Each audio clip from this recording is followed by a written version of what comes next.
Good morning students. Welcome to YouTube channel of Sir CRR College for Women.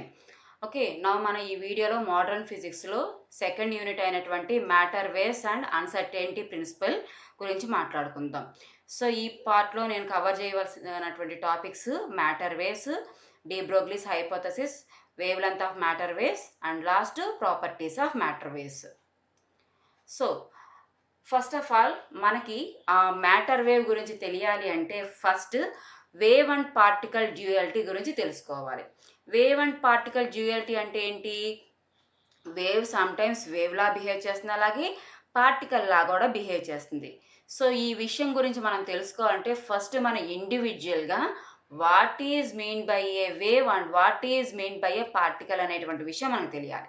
So coming to particle దగ్గరికి వచ్చినట్లయితే కనుక పార్టికల్కి desired shape ఉంటుంది, dimensions ఉంటాయి, okay, structure ఉంటుంది.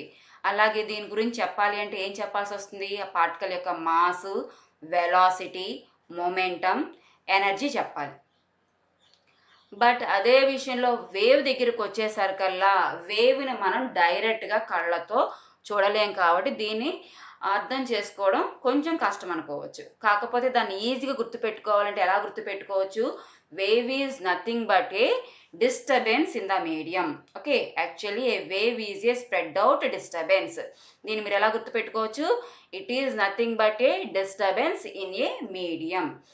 ఈజీగా మీరు గుర్తుపెట్టుకోవాలి అంటే కనుక ఒక కామ్గా ఉన్నటువంటి వాటర్ పాండ్లో మీరు ఒక రాయిని కనుక డ్రాప్ చేసినట్లయితే కనుక ఆ రాయి పడినది సెంటర్గా తీసుకొని మీకు అక్కడ ఏం కనిపిస్తాయి? సర్కిల్స్ ఫామ్ అవ్వడం కనిపిస్తుంది.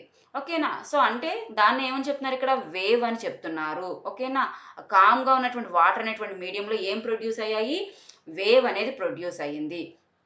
సో ఇటువంటి వేవ్ని డిస్క్రైబ్ చేయాలి అంటే కనుక కంపల్సరీగా ఏం కావాలి మనకి? ఫ్రీక్వెన్సీ కావాలి, వేవ్ లెంత్ కావాలి, ఫేజ్ ఆఫ్ వేవ్ వెలాసిటీ కావాలి, వేవ్ యొక్క యాంప్లిట్యూడ్ కావాలి, అలాగే నెక్స్ట్ ఇంటెన్సిటీ కావాలి. సో ఇప్పుడు వేవ్ అలాగే పార్టికల్ గురించి రెండిటి గురించి మాట్లాడుకున్నాము. సో రెండిటి గురించి చెప్పాల్సినటువంటి డైమెన్షన్స్ ఏవైతే ఉన్నాయో అవి రెండిటికి కూడా ఎలా ఉన్నాయి? డిఫరెంట్గా ఉన్నాయి. ఓకే, కానీ ఇప్పుడు మనం ఏం మాట్లాడుకోవాలి? రేడియేషన్ యొక్క డ్యూయల్ నేచర్ గురించి మాట్లాడుకోవాలి. రేడియేషన్ అంటే nothing but A light. Okay, radiation అంటే ఇక్కడ మీరు ఎలా అర్థం చేసుకోవచ్చు? లైట్ అనమాట. లైట్ ఆర్ హీట్ రెండు కూడా రేడియేషన్ కిందకే వస్తాయి. ఇక్కడ మనం కంప్లీట్గా లైట్ బేసిస్ మీద మాట్లాడుకుంటున్నాం. So radiation has dual nature. ఏంటి డ్యూయల్ నేచర్ అంటే? యూనివర్సులో ఏదైనా ఉండడానికి పాసిబిలిటీస్ ఉన్నవి ఏంటి అంటే ఏదర్ అది వేవ్ ఫామ్లో అయినా ఉండాలి, లేదంటే పార్టికల్ ఫామ్లో అయినా ఉండాలి. కానీ ఆ వేవ్కి సంబంధించినటువంటి డైమెన్షన్స్ అలాగే పార్టికల్కి సంబంధించినటువంటి డైమెన్షన్స్ రెండు వేర్వేరుగా ఉన్నాయని ఇప్పుడే మనం మాట్లాడుకున్నాం. కానీ ఇక్కడ ఏం చెప్తున్నారు? రేడియేషన్కి డ్యూయల్ నేచర్ ఉంది అని చెప్తున్నారు. అయితే దీన్ని మనం అర్థం చేసుకోవడం కొంచెం కష్టం. అయినప్పటికీ మనకి ఇక్కడ ఎక్స్పెరిమెంటల్ ప్రూఫ్స్ ఉన్నాయి చూడండి. ఏంటి? The light radiation behaves like A wave in interference and diffraction experiment. So మీరు సెకండ్ ఇయర్లో ప్రాక్టికల్స్ చేసే ఉంటారు, ఇంటర్ఫిరెన్స్ అలాగే డైఫ్రాక్షన్ బేస్ చేసుకొని. అక్కడ ఏమవుతుంది? లైట్ నుంచి వచ్చేటువంటి నెంబర్ ఆఫ్ వేవ్స్, ఇన్ ఫేజ్లో ఉన్నటువంటి వేవ్స్ ఒకదానితో ఒకటి ఓవర్లాప్ అవడం వల్ల అక్కడ మీకు ఆల్టర్నేట్గా బ్రైట్ అండ్ డార్క్ లైన్స్ అనేవి ఫామ్ అవుతాయి. ఓకేనా? సో ఆ విధమైనటువంటి ఎక్స్పెరిమెంట్స్ని ఎక్స్ప్లెయిన్ చేసేటువంటి క్రమంలో రేడియేషన్ని కంపల్సరీగా ఎలా ఎజ్యూమ్ చేసుకోవాలి? వేవ్ లాగా ఎజ్యూమ్ చేసుకుంటేనే ఓకే ఆ ఎక్స్పెరిమెంట్స్ని సక్సెస్ఫుల్గా ఎక్స్ప్లెయిన్ చేయడం కుదిరిందనమాట. ఓకే, కానీ ఆ తర్వాత జరిగినటువంటి కొన్ని ఎక్స్పెరిమెంట్స్ అంటే ఫోటో ఎలక్ట్రిక్ ఎఫెక్ట్ అలాగే Compton effect. Photoelectric effect అంటే ఏంటి అంటే ఏదైనా ఒక మెటల్ ప్లేట్ మీదకి లైట్ వచ్చి ఇన్సిడెంట్ అయితే ఓకే ఆటోమేటిక్గా ఆ మెటల్ ప్లేట్లోంచి ఏమి రిలీజ్ అవుతున్నాయంట? ఎలక్ట్రాన్స్ రిలీజ్ అవుతాయంట. ఓకే, ఆ ఎఫెక్ట్ని ఫోటో ఎలక్ట్రిక్ ఎఫెక్ట్ అని పిలుస్తారు. సో ఈ ఎఫెక్ట్ని ఎక్స్ప్లెయిన్ చేసేటువంటి క్రమంలో లైట్ని ఎలాగా ట్రీట్ చేయవలసి వచ్చిందంటే పార్టికల్ లాగా. ఓకేనా? న్యూటన్ చెప్పారు కదా light travels in the form of corpuscles అని. అలాగే ఐన్స్టీన్ అలాగే ప్లాంక్స్ కూడా చెప్పారు light is travel in the form of small packets called quanta or photon అని. ఓకే, సో ఆ సిద్ధాంతాన్ని బేస్ చేసుకొని ఫోటో ఎలక్ట్రిక్ ఎఫెక్ట్ అలాగే కాంప్టన్ ఎఫెక్ట్ని సక్సెస్ఫుల్గా ఎక్స్ప్లెయిన్ చేశారు. ఇంటర్ఫిరెన్స్ డైఫ్రాక్షన్ దగ్గర యూజ్ చేసింది అదే light, photoelectric effect, Compton effect దగ్గర కూడా యూజ్ చేసింది సేమ్ లైటే అయినప్పటికీ కూడా ఒక సందర్భంలో వేవ్ లా ట్రీట్ చేశారు, మరొక సందర్భంలో పార్టికల్ లా ట్రీట్ చేస్తేనే అక్కడ ఎక్స్ప్లెనేషన్ సక్సెస్ అయింది. కాబట్టి ఏం కంక్లూజన్కి వచ్చారు? Light radiation has dual nature. Okay, అంటే వేవ్ నేచర్ ఉంది, అలాగే పార్టికల్ నేచర్ ఉంది అనేటువంటి కంక్లూజన్కి వచ్చారు. సో దీన్ని బట్టి ఏం చెప్తున్నా చూడండి, radiations some time behave as a wave and at other time as a particle. అంటే రేడియేషన్ అనేది కొన్ని సందర్భంలో వేవ్ లా బిహేవ్ చేస్తుంది, మరికొన్ని సందర్భంలో పార్టికల్ లాగా బిహేవ్ చేస్తుంది. సో దీన్ని ఏమని పిలుస్తున్నారు? వేవ్ పార్టికల్ డ్యూయలిజం అని పిలుస్తున్నారు. అయితే మీరు గుర్తుపెట్టుకోవాల్సినటువంటి విషయం ఏంటి అంటే, పార్టికల్ అండ్ వేవ్ ప్రాపర్టీస్ ఎట్టి పరిస్థితుల్లోనూ ఒకే సందర్భంలో కనిపించవు. అంటే ఏదైనా ఎక్స్పెరిమెంట్ చేస్తున్నప్పుడు లైట్ ఏదర్ వేవ్ నేచర్లో అయినా బిహేవ్ చేస్తుంది, లేదంటే పార్టికల్ నేచర్లో అయినా బిహేవ్ చేస్తుందేమో తప్ప ఎట్ ఏ టైం రెండు నేచర్స్ని ఏ ఎక్స్పెరిమెంట్లోనూ చూపించదు. ఓకే, నా డి బ్రోగ్లీస్ హైపోథసిస్. ఇది డి బ్రోగ్లీ అనేటువంటి ఆయన ఊహించి చెప్పినటువంటి సిద్ధాంతం. ఓకే, ఈయన ఏం చెప్తున్నారు అంటే, ఎలాగైతే రేడియేషన్కి డ్యూయల్ నేచర్ ఉందో, ఓకే, సేమ్ అదే విధంగా పార్టికల్కి కూడా డ్యూయల్ నేచర్ ఉండొచ్చేమో అనేటువంటి ఊహతో ఈయన ఈ సిద్ధాంతాన్ని చెప్పడం జరిగింది. ఏం చెప్తున్నారు చూడండి, ఏ moving particle is associated with a wave which is noun as D Broglie wave.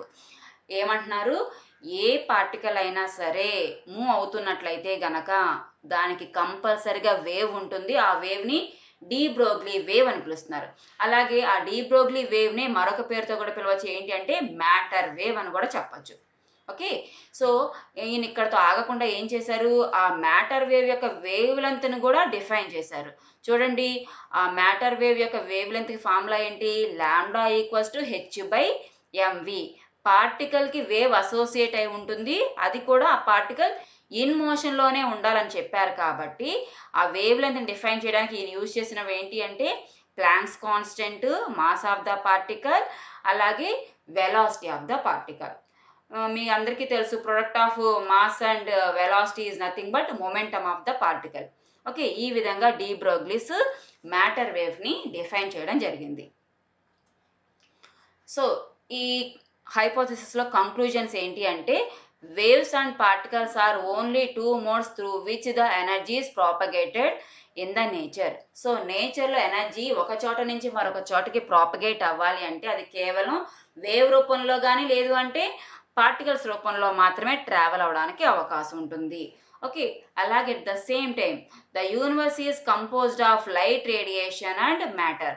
అయితే మీకు ఆల్రెడీ తెలుసు, యూనివర్స్లో రెండు ఉన్నాయి. అవి ఏంటివి అంటే లైట్ రేడియేషన్ ఒకటి, అలాగే మ్యాటర్. అంటే లైట్ రేడియేషన్ అంటే నథింగ్ బట్ ఎనర్జీ, రెండోది ఏంటిది మ్యాటర్. ఈ రెండు మాత్రమే ఉన్నాయి. ఓకే, అలాగే ద నేచర్ లవ్స్ సిమెట్రీ. ప్రకృతి ఏం చేస్తుందంట, సమానత్వాన్ని ఇష్టపడుతుంది. సిమెట్రీ అంటే ఒకే రకంగా ఉండడం అనమాట. ఓకే, సో దాన్ని ఇష్టపడటం చేత ఈయన ఏం చెప్తున్నారు, matter and wave must be symmetrical. అంటే వేవ్ ఎలాగైతే బిహేవ్ చేయగలుగుతుందో, ఏ వేటినైతే కలిగి ఉందో, మ్యాటర్ కూడా అదే విధంగా ఉండడానికి అవకాశం ఉంటుంది అని చెప్పి ఈయన ఊహిస్తున్నారు. హియర్ చూడండి, some time light can act as wave and like A particle at other time. అంటే ఏంటి, మనం ఇందాక చెప్పుకున్న కాన్సెప్ట్ ప్రకారం లైట్ కొన్ని సందర్భంలో వేవ్లా బిహేవ్ చేస్తుంది, మరికొన్ని సందర్భంలో పార్టికల్లా యాక్ట్ చేస్తుంది. కాబట్టి నేచర్ లో సిమెట్రీ అనేటువంటి పాయింట్ ప్రకారం పార్టికల్స్ కూడా ఎలా యాక్ట్ చేయాలి, like A particle for some time and like A wave at other time. అంటే కొన్ని సందర్భంలో పార్టికల్ లాగా యాక్ట్ చేస్తుంది, మరికొన్ని సందర్భంలో ఆ పార్టికల్ వేవ్ నేచర్ కలిగి ఉంటుంది అని చెప్తున్నారు. ఓకే, ఈ మ్యాటర్ వేవ్స్ అనేది మ్యాక్సిమం మనం చెప్పడానికి అవకాశం ఉన్నవి ఏంటి అంటే ఇలాంటివి, ఎలక్ట్రాన్స్, ప్రోటాన్స్, న్యూట్రాన్స్కి అయితే ఈజీగా చెప్పడానికి అవకాశం ఉంటుంది అనమాట. So wavelength of de Broglie's matter waves. So already మనం ఇందాక స్లైడ్లో డి బ్రోగ్లీ యొక్క వేవ్ లెంత్ని మనం డిఫైన్ చేసుకున్నాం. బట్ ఆ వేవ్ లెంత్ని ఇంకా నెంబర్ ఆఫ్ ఫామ్స్లో రిప్రజెంట్ చేయొచ్చు. ఆ ఫామ్స్ ఏంటనేది ఇక్కడ మనం చూద్దాం. According to Planck's quantum theory, energy of photon equals to E equals to h nu. So Planck's quantum theory ప్రకారం ఎనర్జీ ప్యాకెట్స్ రూపంలో ట్రావెల్ అవుతుంది. ఈచ్ ప్యాకెట్ యొక్క ఎనర్జీ హెచ్ న్యూ. ఓకే, ఇది మీకు ఆల్రెడీ తెలుసు. సో ఈ హెచ్ న్యూని ఇంకా ఎలా కూడా రిప్రజెంట్ చేయొచ్చు, హెచ్సి బై ల్యాండా. ఓకే, మీకు తెలుసు కదా, న్యూ అంటే ఫ్రీక్వెన్సీ, సి అంటే వెలాసిటీ ఆఫ్ లైట్, ల్యాండా అంటే wave length of the light, H planks constant. Okay, so ఈ టూ ఫార్మ్స్లో ఫోటాన్ యొక్క ఎనర్జీని రిప్రజెంట్ చేయొచ్చు. But from Einstein's energy mass relation ఈ ఈక్వల్స్ టు ఎంసీ స్క్వేర్. అయితే ఐన్స్టీన్ సిద్ధాంతం ప్రకారం ఎనర్జీని ఎలా రిప్రజెంట్ చేయొచ్చు, ఎంసీ స్క్వేర్తో రిప్రజెంట్ చేయొచ్చు. అంటే ఎం మాస్ ఉన్నటువంటి బాడీకి అటైన్ ఉన్నటువంటి ఎనర్జీ ఎంసీ స్క్వేర్. సో రెండు కూడా ఎనర్జీని రిప్రజెంట్ చేస్తున్నాయి కాబట్టి మనం సింపుల్గా ఏం చేయొచ్చు, 1 and 2ని కంపేర్ చేయొచ్చు. సో 1 and 2ని కంపేర్ చేస్తే ఏమవుతుంది చూడండి, MC square equals to HC by lambda. Okay, రెండిట్లో సి కామన్గా ఉండటం చేత సిని క్యాన్సిల్ చేసినట్లయితే గనక ఈక్వేషన్ ఎలా మారుతుంది చూడండి, మీకు lambda equals to H by MC అవుతుంది. అయితే ఇది మనం లైట్ని బేస్ చేసుకుని మాట్లాడాం కాబట్టి ఈ ఫార్ములాలో మీకు ఏం కనిపిస్తుంది, సి కనిపిస్తుంది. ఇది జనరలైజ్ చేసేసినట్లయితే కనుక, అంటే లైట్ మాత్రమే కాకుండా ఏదైనా పార్టికల్ కనుక మనం అప్లై చేయగలిగితే కనుక, అంటే సి ప్లేస్లో కనుక వెలాసిటీ పెట్టినట్లయితే, వి వాల్యూ పెట్టినట్లయితే, ఓకే, ఈక్వేషన్ ఎలా మారుతుంది చూడండి, lambda equals to H by mv. దీన్ని ఎలా కూడా రాసుకోవచ్చు, lambda equals to H by p. So p అంటే nothing but momentum of the particle. దాన్ని ఎలా రాస్తున్నాము, product of mass and velocity. So different expressions for wavelength. So de Broglie wave యొక్క wave లెంత్ని అనదర్ ఫార్మ్స్ ఎలా represent చేయొచ్చు అంటే, if E is the kinetic energy of the particle. Suppose de Broglie వేవ్ని describe చేసినటువంటి పార్టికల్కి ఉన్నటువంటిది kinetic energy అనుకున్నట్లయితే గనక, అప్పుడు ఆటోమేటిక్గా మీరు ఈ ప్లేస్లో ఏ సబ్స్టిట్యూట్ చేయాల్సి ఉంటుంది, హాఫ్ ఎంవి స్క్వేర్ సబ్స్టిట్యూట్ చేయాలి. సో నౌ ఈ ఈక్వేషన్ని పైన కింద ఎంతో మల్టిపుల్ చేశారనుకున్నట్లయితే గనక, అప్పుడు న్యూమినేటర్లో ఏమవుతుంది, మీకు ఎం స్క్వేర్ వస్తుంది, డినామినేటర్లో ఎం వస్తుంది. అయితే మీకు ఎం ఇంటూ వి అంటే మొమెంటమ్ అని తెలుసు కాబట్టి ఆ స్క్వేర్ అప్లై చేశారనుకోండి, అంటే పి స్క్వేర్ అయ్యింది. ఎం ఇంటూ వి పి, ఆల్రెడీ పైన స్క్వేర్ ఉంది కాబట్టి పి స్క్వేర్ బై 2m అయింది. సో దాని నుంచి ఎనర్జీ వాల్యూ ఏమో, దాని నుంచి పి ఈక్వల్స్ ఏం రాయొచ్చు, p equals to square root of 2me. పికి స్క్వేర్ ఉంది కదా, స్క్వేర్ ఉన్నటువంటి టర్మ్ని ఇక్కడ ఉంచేసి ఈ 2m అటువైపు తీసుకువెళ్ళాం, 2me అయ్యింది. స్క్వేర్ తీసేయాలనుకుంటే కనుక ఇటువైపుకి ఏమొస్తుంది, మీకు స్క్వేర్ రూట్ వచ్చింది. So square root of 2me వచ్చింది. సో మొమెంటమ్ వాల్యూ ఇందాకటువంటి స్లైడ్లో మనం ఎం ఇంటూ వి అని మాట్లాడుకున్నాం. బట్ ఇప్పుడు ఈ స్లైడ్లో మీకు ఏమైంది, మొమెంటమ్ వాల్యూ కాస్త ఏమైపోయింది, రూట్ ఆఫ్ 2me అయ్యింది. సో దీన్ని ఇప్పుడు మనం సబ్స్టిట్యూట్ చేసినట్లయితే కనుక డి బ్రోగ్లీ వేవ్ లెంత్లో చూడండి ఏమవుతుంది, lambda equals to H by P కాస్త ఎలా మారింది, lambda equals to H by square root of 2me కింద మారింది. This is one of the wave length form. Okay, అలాగే సెకండ్ పార్ట్ చూడండి, if the particle is a charged particle with charge Q. De Broglie wave length attain చేసినటువంటి particle కనుక charged particle అయితే కనుక, either maybe అది positive charge కావచ్చు, negative charge కావచ్చు. Okay, so జనరలైజ్గా charge ఎంత తీసుకుంటున్నారు, ఇక్కడ క్యూతో రిప్రజెంట్ చేశారు. సో ఈ ఛార్జ్ ఎలా ఉంది అంటే, అది కంపల్సరీగా డి బ్రోగ్లీ మ్యాటర్ వేవ్ని డిస్క్రైబ్ చేయాలంటే కంపల్సరీగా ఆ పార్టికల్ ఏమవ్వాలి, ఇన్ మోషన్లో ఉండాలి. సో ఆ రకంగా చూసుకున్నట్లయితే ఈ ఛార్జ్ కూడా ఏమవ్వాలి, ఇన్ మోషన్లో ఉండాలి. సో ఈ ఛార్జ్ యాక్సలరేట్ అవ్వడానికి ఉపయోగపడుతున్నది ఏంటి అంటే పొటెన్షియల్. సో వి అనేటువంటి పొటెన్షియల్ కారణంగా ఈ ఛార్జ్ యాక్సలరేట్ అవుతుంది, అంటే ఇన్ మోషన్లో ఉంది అనుకున్నట్లయితే కనుక, అప్పుడు ఆ పార్టికల్కి ఉండేటువంటి ఎనర్జీని ఎలా రిప్రజెంట్ చేస్తాము అంటే product of charge and potential కింద రిప్రజెంట్ చేస్తాం. సో ఇప్పుడు ఈకి వేరే ఫామ్ వచ్చింది కాబట్టి ఆటోమేటిక్గా పైన ఉన్నటువంటి equation 4 lambda equals H by square root of 2me కాస్త ఎలా మారిపోతుంది, lambda equals to H by square root of 2m, ఈ ప్లేస్లో క్యూవి సబ్స్టిట్యూట్ చేసాం అనమాట. Okay, this is another form. So ఈ వేవ్ లెన్స్ మనం ఎప్పుడు యూజ్ చేస్తాం అంటే సందర్భాన్ని బట్టి యూజ్ చేస్తాం. ఈ సందర్భం lambda equals to H by square root of 2me అనేది ఎప్పుడు యూజ్ చేస్తారు, ఒక నార్మల్ పార్టికల్కి కైనెటిక్ ఎనర్జీ చెప్పినట్లయితే కనుక ఈ 4th ఈక్వేషన్ యూజ్ చేయొచ్చు. అదే ఒక చార్జ్డ్ పార్టికల్ గురించి గనక మీకు ప్రాబ్లం వచ్చినట్లయితే గనక అటువంటి సందర్భంలో వేవ్ లెంత్ని ఫైండ్ అవుట్ చేయడానికి ఈ ఈక్వేషన్ 5ని యూజ్ చేసుకుంటాం. And the another form is when the particle is in thermal equilibrium at a temperature capital T. Suppose particle అనేది థర్మల్ ఈక్విలిబ్రియంలో ఉంది అనుకున్నట్లయితే గనక, ఓకేనా, అది కూడా ఏ టెంపరేచర్ దగ్గర ఉంది, క్యాపిటల్ టీ అనేటువంటి టెంపరేచర్ దగ్గర ఉంది అనుకున్నట్లయితే గనక విత్ రెస్పెక్ట్ టు టెంపరేచర్ కారణంగా కూడా ఆ బాడీకి ఏముంటుంది, ఎనర్జీ అటైన్ అయి ఉంటుంది. దట్ అది థర్మల్ ఈక్విలిబ్రియంలో ఉందంటున్నాం కదా. సో కంపల్సరిగా దానికి ఉండేటువంటి ఎనర్జీకి ఫార్ములా ఏంటి అంటే E = 3/2 kT. ఓకే, ఇక్కడ K అనేది ఒక బోల్ట్జ్మాన్ కాన్స్టెంట్. ఓకే, T అనేది ఆల్రెడీ టెంపరేచర్ అని తెలుసు కాబట్టి now D Broglie wave length will be, ఆ డి బ్రోగ్లీ వేవ్ లెంత్ ఎలా మారుతుంది చూడండి, లాంబ్డా = h/√2m. ఈ ప్లేస్లో ఏం సబ్స్టిట్యూట్ చేయాలి, 3/2 kT సబ్స్టిట్యూట్ చేస్తున్నాం. సో అది సబ్స్టిట్యూట్ చేయడం వల్ల ఏమైంది, ఈక్వేషను 2 క్యాన్సిల్ అవ్వడం వల్ల, ఇది న్యూమినేటర్లో ఇది డినామినేటర్లో ఉండడం వల్ల ఈ రెండు క్యాన్సిల్ అయ్యి లాంబ్డా = h/√3m kT అయింది. ఓకేనా. సో ఈ కండిషన్ ఎప్పుడు యూజ్ చేస్తామంటే సపోజ్ డి బ్రోగ్లీ యూజ్ చేసినటువంటి ఆ మ్యాటరు టీ అనేటువంటి టెంపరేచర్ దగ్గర ఎనర్జీని కలిగి ఉన్నట్లయితే గనక అటువంటి సందర్భంలో ఈ 6th అనేటువంటి ఈక్వేషన్ని యూజ్ చేస్తాం.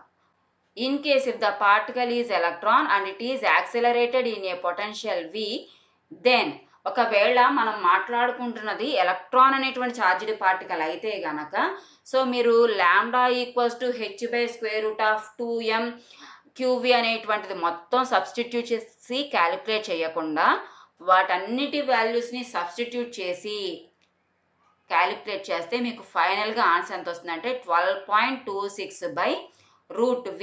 ఓకేనా, V అంటే పొటెన్షియల్. సో ఈ ఒక్క వాల్యూ ద్వారా మనం ఆ ఎలక్ట్రాన్తో అసోసియేట్ అయి ఉన్నటువంటి వేవ్ లెంత్ని ఫైండ్ అవుట్ చేయొచ్చు. This formula is helpful to in solving the problems. Properties of matter waves. Matter waves యొక్క ప్రాపర్టీస్ ఏంటో ఇక్కడ చూద్దాం. So lighter the particle greater is the wave length associated with.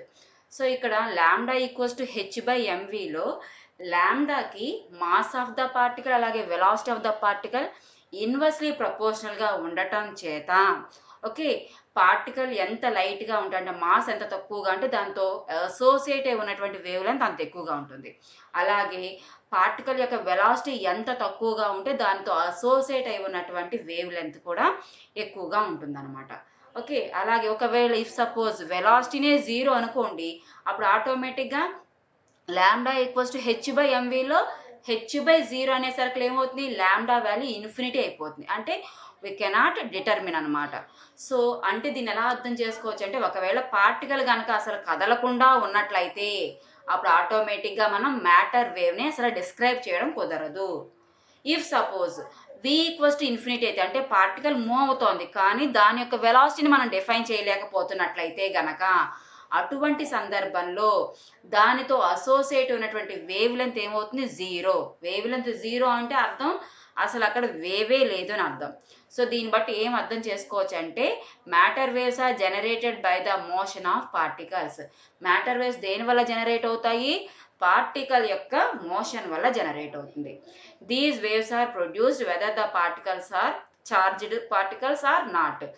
అయితే matter wave ఉండాలంటే కంపల్సరిగా అది ఒక మ్యాటర్తో అసోసియేట్ ఉంటుంది కాబట్టి ఆ పార్టికల్ అనేది చార్జ్డ్ పార్టికల్ అయినా లేదంటే అన్చార్జ్డ్ పార్టికల్ అయినా సరే ఈ మ్యాటర్ వేవ్ని మనం డిఫైన్ చేయొచ్చు. సో చార్జ్డ్ పార్టికల్స్ కాకపోయినా మనం డిఫైన్ చేస్తున్నాం కాబట్టి దీస్ వేవ్స్ని ఏమని పిలవచ్చు అంటే నాట్ ఎలక్ట్రోమాగ్నెటిక్ వేవ్స్ అని చెప్పొచ్చు. ఓకేనా, అంటే ఎలక్ట్రోమాగ్నెటిక్ వేవ్స్ కిందకి ఇవి రావు, అందుకని వీటిని ఏమని పిలుస్తున్నారు, న్యూ కైండ్ ఆఫ్ వేవ్స్ అని పిలుస్తున్నారు. అలాగే next velocity of matter wave depends on the velocity of matter particle. ఓకేనా, మ్యాటర్ వేవ్ యొక్క వెలాసిటీ అనేది దేని మీద డిపెండ్ అవుతుంది అంటే పార్టికల్ యొక్క వెలాసిటీ మీద డిపెండ్ అవుతుంది. So velocity of matter wave is greater than the velocity of light. సరే, అయితే ఇక్కడ ఇంకొక పాయింట్ ఏంటి, ఇంపార్టెంట్ పాయింట్ ఏంటి అంటే మ్యాటర్ వేవ్ యొక్క వెలాసిటీ అంట వెలాసిటీ ఆఫ్ లైట్ కన్నా ఎక్కువగా ఉంటుందంట. అయితే దీన్ని అర్థం చేసుకోవడం కొంచెం కష్టం, ఎందుకంటే యూనివర్స్లో ఏ వస్తువు కూడా వెలాసిటీ ఆఫ్ లైట్ కన్నా ఎక్కువ వెలాసిటీతో మూవ్ అవటం లేదు. కానీ ఇక్కడ ఏమంటున్నాడు, మ్యాటర్ వేవ్ యొక్క వెలాసిటీ చాలా ఎక్కువ అని చెప్తున్నారు. సో అది అర్థం చేసుకుందాం చూడండి. సో దానికోసం ఏం చెప్తున్నాడు, a particle in motion is associated with matter wave has 2 different velocities. So మ్యాటర్తో అసోసియేట్ అయి ఉన్నటువంటి వేవ్కి ఏమవుతున్నాయంటే ఇక్కడ 2 టైప్స్ ఆఫ్ వెలాసిటీస్ వస్తున్నాయంట. ఏంటి ఆ 2 టైప్స్ ఆఫ్ వెలాసిటీస్ ఏంటి అంటే, ఒకటి మెకానికల్ మోషన్ వల్ల వచ్చినటువంటి వెలాసిటీ v. అంటే మ్యాటర్ వేవ్లో మ్యాటర్ ఉంది కదా, పార్టికల్ ఉంది, ఆ పార్టికల్ v అనేటువంటి వెలాసిటీతో మూవ్ అవుతోంది కాబట్టి దాన్ని మెకానికల్ మోషన్ కింద రిప్రజెంట్ చేస్తున్నారు. ఆ వెలాసిటీని vతో రిప్రజెంట్ చేస్తున్నారు. At the same time v అనేటువంటి వెలాసిటీతో ఈ పార్టికల్ మూవ్ అవుతుంది కాబట్టి దానికి మ్యాటర్ వేవ్ ఉందని చెప్తున్నాం. వేవ్ అన్నాం కాబట్టి కంపల్సరీగా అది ఏమవుతుంది, ప్రాపగేట్ అవుతుంది. ప్రాపగేట్ అవుతుందంటే దానికి కూడా ఏం చెప్పాలి, మనం వెలాసిటీని చెప్పాలి. కాబట్టి ఆ వెలాసిటీని దేంతో రిప్రజెంట్ చేస్తున్నారు, ఇక్కడ ఒమేగాతో రిప్రజెంట్ చేస్తున్నారు. అంటే టోటల్గా ఇక్కడికి మ్యాటర్తో అసోసియేట్ అయి ఉన్నటువంటి వెలాసిటీ, అందులో ఉన్నటువంటి వేవ్తో అసోసియేట్ అయి ఉన్నటువంటి వెలాసిటీ అనేటువంటి 2 వెలాసిటీస్ ఉన్నాయి. సో ఇది ఇంకొంచెం క్లియర్గా అర్థం చేసుకోవడానికి మనకి ఆల్రెడీ ఎనర్జీని రిప్రజెంట్ చేయడానికి 2 టైప్స్ ఆఫ్ ఫార్ములాస్ ఉన్నాయి, హెచ్న్యూ అలాగే mc². సో ఈ రెండింటిని కంపేర్ చేసుకున్నట్లయితే కనుక ఫ్రీక్వెన్సీ ఈక్వల్స్ ఏమవుతుంది, మీకు mc²/h అయింది. ఓకేనా. సో ఇది ఫ్రీక్వెన్సీ. దేనికి సంబంధించిన ఫ్రీక్వెన్సీ అంటే మ్యాటర్ వేవ్కి సంబంధించినటువంటి ఫ్రీక్వెన్సీకి ఫార్ములా. నవ్వు మనకి ఏం కావాలి, ఇక్కడ ఈ ఒమేగా వాల్యూ కావాలి. ఓకేనా. సో ఈ ఒమేగా అంటే ఏమనుకున్నాము, మ్యాటర్ వేవ్ ఉన్నటువంటి వెలాసిటీ అని చెప్పుకున్నాం కదా. సో ఆ వెలాసిటీ కావాలి. సో ఆ వెలాసిటీ ఈక్వల్స్ టు, వెలాసిటీకి ఫార్ములా ఏంటి అంటే frequency into wave length. Okay. So ఫ్రీక్వెన్సీకి ఆల్రెడీ ఇప్పుడే కనుక్కున్నాం mc²/h అని, into okay wave length. Wave length అంటే మ్యాటర్ వేవ్ యొక్క వేవ్ లెంతే కాబట్టి h/mv. చూడండి ఇక్కడ హెచ్ క్యాన్సిల్ అవుతాయి, అలాగే m క్యాన్సిల్ అయితే ఆ వేవ్తో అసోసియేట్ అయి ఉన్నటువంటి వేవ్ వెలాసిటీ ఈజ్ ఈక్వల్స్ ఏమొచ్చింది మీకు, c²/v కిందకు వచ్చింది. ఓకేనా. సో ఆటోమేటిక్గా మనందరికీ తెలిసిందే v వాల్యూ ఎప్పుడు కూడా c కన్నా చిన్నదే. ఓకే. సో c కన్నా చిన్నదిగా ఉంది కాబట్టి కంపల్సరీగా ఏం అర్థం చేసుకోవచ్చు మీరు, omega is greater than c. ఓకేనా. అదే పైన చెప్పినటువంటి point, velocity of matter wave is greater than velocity of light. ఈ డెరివేషన్ ప్రకారం అయితే మరి ఆ ఫస్ట్ పాయింట్ కరెక్టే. కానీ ఏ వస్తువుకి కూడా వెలాసిటీ ఆఫ్ లైట్ కన్నా ఎక్కువ వెలాసిటీ లేదు. సో మరి దాన్ని ఎక్స్ప్లెయిన్ చేయడం కోసం ఏం చెప్తున్నారంటే, ఈ ఒమేగా అనేటువంటి ఈ వాల్యూని సమ్ టైమ్స్ ఎలా ట్రీట్ చేయొచ్చు, ఫేజ్ వెలాసిటీని ఎక్స్ప్లెయిన్ చేయడానికి యూజ్ చేయొచ్చు, సమ్ టైమ్స్ గ్రూప్ వెలాసిటీని ఎక్స్ప్లెయిన్ చేయడానికి యూజ్ చేయొచ్చు. Okay. What is mean by these velocities అంటే, వేవ్ ప్రాపగేట్ అవుతోంది కదా, ఆ ప్రాపగేట్ అవుతున్నటువంటి వేవ్ని రిప్రజెంట్ చేయడానికి ఉపయోగించేటువంటి వెలాసిటీసే phase velocity and group velocity.